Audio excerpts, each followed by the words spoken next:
కొన్ని సినిమాలు జానర్తో సంబంధం లేకుండా అన్ని జానర్స్ని ఇష్టపడే ప్రేక్షకుల్ని అవి అట్రాక్ట్ చేస్తాయి. అలాగే కొన్ని సినిమాలు యాక్షన్ సినిమాలుగా వచ్చినప్పటికీ ఫ్యామిలీ ఆడియన్స్ని కూడా అట్రాక్ట్ చేస్తాయి. అయితే జానర్ ఏదైనా సరే అందులో కాన్సెప్ట్ అండ్ సినిమా అనేది ఆ ప్రేక్షకులకి గనక కనెక్ట్ అయితే ఖచ్చితంగా చాలా ఎక్కువగా ఆదరిస్తారు. అలాంటి వాళ్ల కంఫర్ట్ జోన్స్ నుంచి బయటకొచ్చి రెండు విభిన్నమైన జానర్స్తో ఆడియన్స్ని ఒక్కసారి ఎంటర్టైన్ చేశారు మెగాస్టార్ చిరంజీవి గారు అండ్ నటనసింహం బాలకృష్ణ గారు. ఆ సినిమాలేంటో, అవి ఎప్పుడు ఎలా పోటీపడ్డాయో ఇప్పుడు మనం తెలుసుకుందాం. ముందుగా మెగాస్టార్ చిరంజీవి గారు అండ్ నటనసింహం బాలకృష్ణ గారు. వీళ్ళిద్దరిలో మీ ఫేవరెట్ హీరో ఎవరో, వీళ్ల మూవీస్లో మీకు ఇష్టమైన సినిమా ఏదో కమెంట్ చేయండి. మీ వంతు సపోర్ట్గా లైక్ చేసి, షేర్ చేసి, మీ ఒపీనియన్ని కమెంట్ చేసి మా ఛానల్ని ఇలాంటి ఇంట్రెస్టింగ్ వీడియోస్ కోసం సబ్స్క్రైబ్ చేసుకుని పక్కనున్న బెల్ ఐకాన్ని యాక్టివేట్ చేసుకోండి. సహజంగానే మెగాస్టార్ చిరంజీవి, నటనసింహం నందమూరి బాలకృష్ణ సినిమాలంటే ఆ రోజుల్లో ప్రేక్షకులు సినిమా ఎలా ఉన్నా బ్రహ్మరథం పడేవారు. అలాంటి సమయంలో ప్రేక్షకులను ఉర్రూతలూగించిన ఈ సినిమాలు అంతిమంగా ఎలాంటి రిజల్ట్ తెచ్చుకున్నాయో ఈ వీడియోలో తెలుసుకుందాం. నాయుడు ఇండస్ట్రీ హిట్ తర్వాత బాలకృష్ణ ఇమేజ్ తారాస్థాయికి చేరిపోయింది. తనకి ఎలాంటి కథలు కావాలో రచయితలు అర్థం చేసుకోలేని డైలమాలో పడిపోయారు. అలా తప్పటడుగులు వేసి వరుసగా భలేవాడి విభాసు, శివసింహం లాంటి ఫ్లాప్స్ వచ్చాయి. తర్వాత భారీ హైప్తో వచ్చిన చెన్నకేశవరెడ్డి జస్ట్ ఓకే అనిపించుకుంది. ఆ సినిమాకు నిర్మాత అయిన బెల్లంకొండ సురేష్ బాలయ్య బాబుకు బ్లాక్ బస్టర్ ఇవ్వలేకపోయానని చాలా బాధపడ్డారు.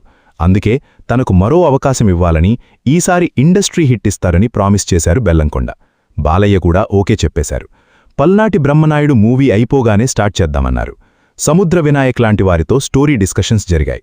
రచయిత విజేంద్ర ప్రసాద్ చెప్పిన సింహాద్రి కథలు కూడా రిజెక్ట్ చేశారు బాలయ్య. ఇదిలా జరిగిపోతూ ఉంటే మరోపక్క విక్రమ్ హీరోగా నటించిన తమిళ్ మూవీ స్వామి రిలీజ్ అయి బ్లాక్ బస్టర్ టాక్తో దూసుకుపోతోంది. చిరంజీవి రమణ రీమేక్ మూవీ చేస్తుండటంతో మిగతా హీరోలు, నిర్మాతలు కూడా తమిళ్ మూవీస్పై దృష్టి పెట్టారు. అలా స్వామి రీమేక్ రైట్స్ బెల్లంకొండ సురేష్ దక్కించుకున్నారు. బాలకృష్ణకు స్పెషల్ షో వేస్తే ఆయన కూడా ఓకే అన్నారు. కథ, డైలాగ్స్ బాధ్యతలు పలుచూరు బ్రదర్స్కు అప్పగించగా డైరెక్టర్ కోసం చాలా పేర్లను పరిశీలించారు. వినాయక్ ఠాగూర్తో బిజీ. నెక్స్ట్ ఎన్టీఆర్ మూవీ ఉంది, అందువల్ల కుదరలేదు. రవిరాజ పినిశెట్టి, భీమనే శ్రీనివాసరావు లాంటి రీమేక్ ఎక్స్పర్ట్స్ని కూడా అనుకున్నారు.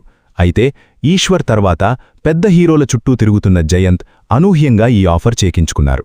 రీమేక్ చెయ్యకూడదు అనుకున్న బాలకృష్ణ లాంటి మాస్ హీరోని డైరెక్ట్ చేసే ఛాన్స్ వదులుకోవటం ఇష్టం లేక స్వామి రీమేక్ పనుల్లో పడిపోయారు జయంత్. బాలకృష్ణ బాడీ లాంగ్వేజ్కు తగ్గట్టు కొన్ని మార్పులతో కథా స్క్రీన్ ప్లే సిద్ధమైపోయింది. ఈలోకు పల్నాటి బ్రహ్మనాయుడు రిలీజ్ అయి ఫ్లాప్ అవటంతో స్వామి సినిమా మీద ఇంకా కసితో వర్క్ చేయసాగారు. హీరోయిన్గా శ్రేయ, బాలకృష్ణ చెల్లెలుగా మీరా జాస్మిన్ అనుకున్నారు. అయితే శ్రేయా ప్లేస్లో తర్వాత ఆసిన్ హీరోయిన్గా ఎంటర్ అయింది. విలన్గా ప్రకాష్ రాజ్, మ్యూజిక్ డైరెక్టర్గా మణిశర్మ, ఇలా కాస్ట్ అండ్ క్రూ ముగించుకొని 2003 జూన్న అఫీషియల్గా సినిమాని ప్రకటించారు. ముందుగా ఈ సినిమాకి అనుకున్న టైటిల్ నరసింహస్వామి. పరుచూరి వెంకటేశ్వరరావు గారు లక్ష్మీ నరసింహ అనే పేరును సూచించగా అదే ఓకే చేసేశారు. 2003 జూన్ 25న రామానాయుడు స్టూడియోలో ఓపెనింగ్ జరుపుకున్న లక్ష్మీ నరసింహ జూలై 14 నుండి రెగ్యులర్ షూటింగ్ ప్రారంభించుకుంది. హైదరాబాద్లోని అన్నపూర్ణ, రామానాయుడు, సారథి స్టూడియోస్లో కొంతభాగం షూటింగ్ జరుపుకోగా ఫ్లాష్ బ్యాక్ ఎపిసోడ్ పలచీలో తీశారు. విజయవాడ అలంకార సెంటర్, శైలజ థియేటర్ దగ్గర ఒక కళ్యాణ మండపం, బెంచ్ సర్కిల్ దగ్గర మిగతా భాగం షూటింగ్ జరిగింది. 11 కోట్ల బడ్జెట్తో షూటింగ్ అంతా కంప్లీట్ చేసుకున్న లక్ష్మీ నరసింహ ఆడియో ఫంక్షన్ శిల్పకళా వేదికలో డిసెంబర్ 19న వైభవంగా జరిగింది. అప్పటి సీఎం చంద్రబాబు నాయుడు, ఏఎన్ఆర్ ముఖ్య అతిథులుగా విచ్చేశారు. ఆడియో సూపర్ హిట్ అయింది. సంక్రాంతికి రిలీజ్ డేట్ ఇచ్చారు. అప్పుడే చిరంజీవి అంజీ కూడా రిలీజ్ అవుతోంది. బాలకృష్ణ ఫ్యాన్స్ ఎన్నో అంచరాలు పెట్టుకున్న లక్ష్మీ నరసింహ జాన్యువరి 14, 2004లో 450 థియేటర్లలో రిలీజ్ అయింది. ఆంధ్రా వాళ్ల ఫ్లాప్ కావడంతో నందమూరి ఫ్యాన్స్ చాలా కసితో ఉన్నారు. లక్ష్మీ నరసింహ మూవీ కనివిని ఎరగని స్థాయిలో రచ్చరచ్చ చేశారు. అప్పటి ఆంధ్రప్రదేశ్ గవర్నమెంట్ ఎటువంటి గొడవలు జరగకుండా థియేటర్ల దగ్గర 144 సెక్షన్లు పెట్టడం ఒక సంచలన వార్త. తర్వాత రోజే చిరంజీవి అంజీ సినిమా రిలీజ్ అవ్వటం కూడా దీనికి ఒక కారణం.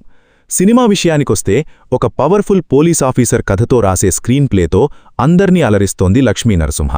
బాలకృష్ణ ఇంట్రొడక్షన్ సీన్ నుండి క్లైమాక్స్ వరకు ఎక్కడా సినిమా టెంపో తగ్గదు. బాలకృష్ణ టెరిఫిక్ పర్ఫార్మెన్స్తో డాన్స్కి పూనకాలు తెప్పిస్తారు. క్లైమాక్స్ సీన్ అయితే పీక్స్ పవర్ఫుల్ యాక్టింగ్తో పాటు ఈ సినిమాలో బాలకృష్ణ అంతే గ్లామర్గా కనిపిస్తారు. డాన్స్, ఫైట్స్ కూడా ఇరగదీసిన బాలయ్య కోసమే ఈ సినిమాని ఈజీగా చూసేయొచ్చు. మణిశర్మ బ్యాక్గ్రౌండ్ మ్యూజిక్ సినిమా స్థాయిని పెంచుతోంది. ఆయన అందించిన పాటలు కూడా సూపర్ హిట్స్ అయ్యాయి. అందంలో ఆంధ్రకోస్తా అనే melody song evergreen. Jayanth screenplay, direction, Paruchuri brothers డైలాగ్స్తో లక్ష్మీ నరసింహ హిట్ మూవీగా నిలిచింది.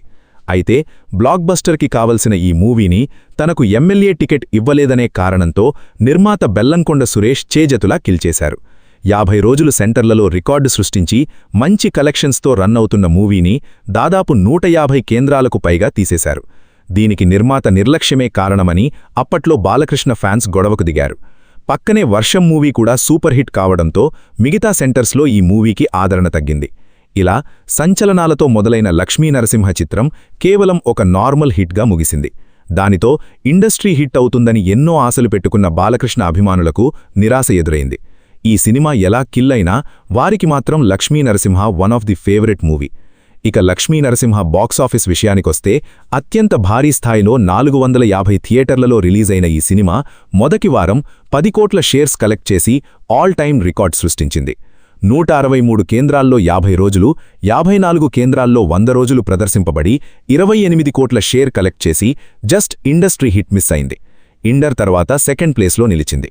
నిజాంలో 8 కోట్ల షేర్ కలెక్ట్ చేసి అక్కడ తర్వాత స్థానాల్లో నిలవగా ఆర్టీసీ క్రాస్ రోడ్స్లో సింగిల్ థియేటర్లో 82 రోజుల్లో ₹1 కోటి గ్రాస్ కలెక్ట్ చేయడం విశేషం. ఓడియన్ 70mm మొదటి ఫిలిం ఇదే. అలాగే వైజాగ్ మెలడీలో 162 రోజుల పాటు ప్రదర్శింపబడి జస్ట్ సిల్వర్ జూబ్లీ మిస్ చేసుకుంది శంకర్దాదా ఎంబీబీఎస్. 2002లో ఇండర్, 2003లో ఠాగూర్, 2004లో శంకర్దాదా ఎంబీబీఎస్. ఇలా 3 సంవత్సరాలు హ్యాట్రిక్ హయ్యెస్ట్ గ్రోసింగ్స్ మూవీస్గా నిలిచి చిరంజీవి కొత్త రికార్డు సృష్టించారు. శంకర్దాదా ఎంబీబీఎస్ మూవీని చాలా భాషల్లో టాప్ హీరోలు చేశారు. కానీ చిరంజీవికి మాత్రమే సాధ్యమైన కామెడీ, టైమింగ్, మాస్ మేనరిజంతో శంకర్దాదా ఎంబీబీఎస్ ఒక స్పెషల్ మూవీగా నిలిచిపోతోంది. ఇవాల్టి ఈ వీడియో మీకు నచ్చితే లైక్ చేయండి, షేర్ చేయండి, కామెంట్ చేయండి. అలాగే ఛానల్ని సబ్స్క్రైబ్ చేసుకోండి. మరో ఇంట్రెస్టింగ్ వీడియోతో మళ్ళీ కలుద్దాం. Thank you.